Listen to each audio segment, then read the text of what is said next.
সবাইকে আসসালামু আলাইকুম। রিয়াজ কিচেন থেকে নতুন আরও একটি রেসিপি নিয়ে আপনাদের মাঝে হাজির হলাম।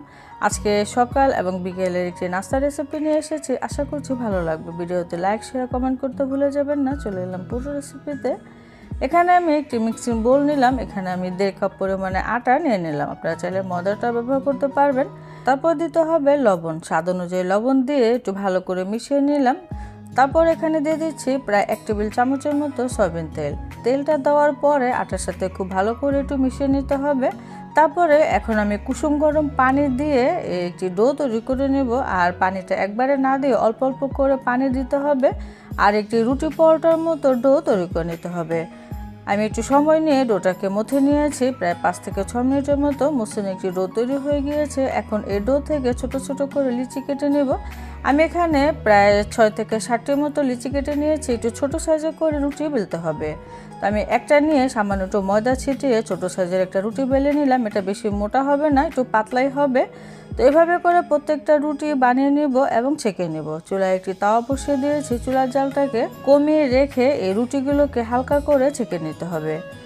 তো বেশি ছেঁকা যাবে না, এটা পরবর্তীতে আমরা ভেজে নেব। এরকম একটু হালকা ছেঁকে নিলেই হয়ে যাবে। তো এভাবে করে প্রত্যেকটা রুটি আমি ছেঁকে নেব। আর রুটির সাইজটা কিন্তু একটু ছোটই হবে।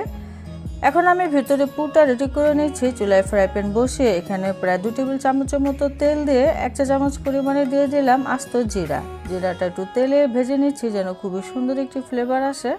তারপর দিয়ে দিচ্ছি আধা কাপ পরিমাণে পেঁয়াজ কুচি। এখানে পেঁয়াজটা একটু বেশি দিতে হবে। আর পেঁয়াজটা একটু হালকাই ভেজে নিতে হবে যেন পেঁয়াজটা কচকচে থাকে, ঠিক এরকমই থাকবে। তো এখানে আমি আধা চা চামচ করে হলুদ গুঁড়া, মরিচের গুঁড়া এবং আদা রসুন বাটা দিয়ে দিলাম। দিয়ে এই পেঁয়াজের সাথে কিছুক্ষণের মতো ভুনে নেব যেন হলুদ, মরিচ, কাঁচা আদা রসুনের গন্ধটা চলে যায়। এখন আমি দিয়ে দিচ্ছি আলু সিদ্ধ। আমি এখানে 4টা মিডিয়াম সাইজের আলুকে সিদ্ধ করে ভালো করে ম্যাশ করে নিয়েছিলাম। সেই সাথে এখানে স্বাদ অনুযায়ী কাঁচামরিচ দিয়ে দিচ্ছি। আমি কিছু বোমা মরিচও কুচিয়ে নিয়েছি।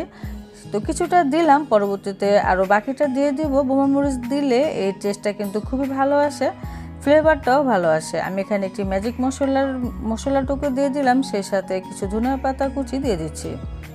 যে কোনো আলুর নাস্তায় আপনারা ম্যাজিক মশলাটা ব্যবহার করবেন, এতে করে এর স্বাদ অনেক বেড়ে যায়। তো আমি এখানে স্বাদ অনুযায়ী লবণ দিয়ে দিলাম। ম্যাজিক মশলা যেহেতু কিছুটা লবণ থাকে, তো পরবর্তীতে চেক করে স্বাদ অনুযায়ী লবণটা দিয়ে দিতে হবে। তারপরে এরকম নেড়ে চেড়ে ভুনা ভুনা করে নিতে হবে। হয়ে গিয়েছে আমার ভিতরের পুর।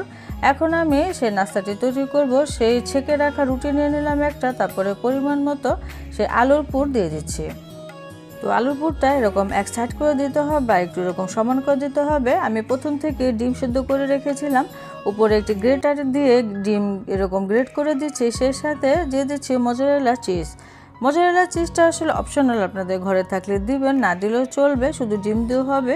তো চিজটা দিলে আসলে খেতে বেশি মজা লাগে।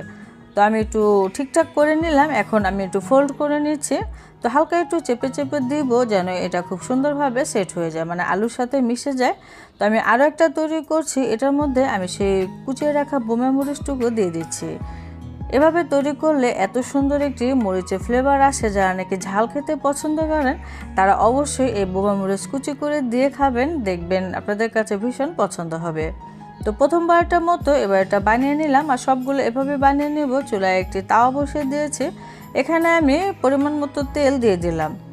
এখন আমাদের নাস্তাগুলোকে ভেজে নেব। তেলটা হালকা যখন গরম হবে তখনই আমি সেই রুটিগুলো দিয়ে দিচ্ছি। তো কিছুক্ষণ পরে এভাবে উল্টে দিতে হবে। চুলার জালটা মিডিয়ামে থেকে কমে রেখে আমার এই নাস্তাগুলোকে ভেজে নিয়েছি। তো উল্টে পাল্টে খুব সুন্দর একটি কালার চলে আসবে, তখনই বোঝা যাবে হয়ে গিয়েছে। দেখতেই কতটা লোভনীয় লাগছে না, খেতে কিন্তু ভীষণ মজার। আপনারা অবশ্যই তৈরি করবেন আর আমাকে কমেন্টে জানাবেন এই নাস্তা রেসিপিটি কেমন হয়েছে। এটা ঠিক অনেকটা আলু পরোটার মতো, আর ভেতরে তো ডিম, চিজ এগুলোর কারণে এই নাস্তাটি খেতে দ্বিগুণ মজার হয়ে গিয়েছে।